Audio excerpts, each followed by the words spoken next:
UK has actually managed very well in the EU. I mean, they exceeded the EU, and then, of course, they had a number of doubts, and they managed very well in actually keeping, that exceptionalism within actually the frame of the treaties.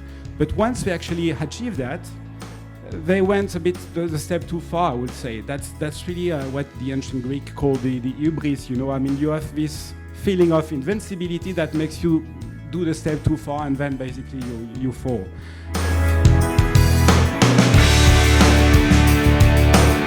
Brexit divides our political parties in a simple way because our parties are structured along a left and right dimension, a typical left-right dimension of politics, and Brexit has nothing to do with left-right. The best indicator of Brexit preferences, as it is in the Europe issue across member states, is social values, whether you're a social liberal or a social conservative. A good predictor of whether you support Brexit is whether you support what your views are on gay marriage, on gender equality, on the death penalty, on order and discipline amongst young people. This is a values division.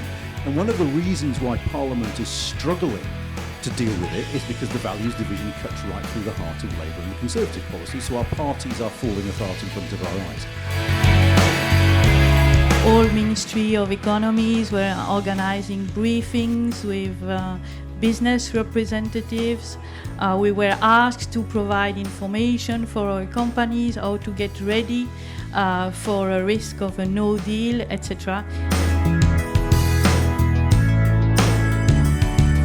I don't know if you've heard about REACH regulation, so it's the most important regulation for our sector.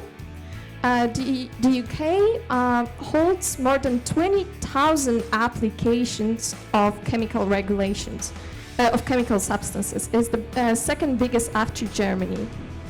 If those substances are not re-registered after a no-deal scenario, they cannot be placed on the European market, meaning we can face a major, substantial supply chain breaks. So this is something that I think many of us forget, that it's not only about customs, it's not only about tariffs, it's very much about regulations.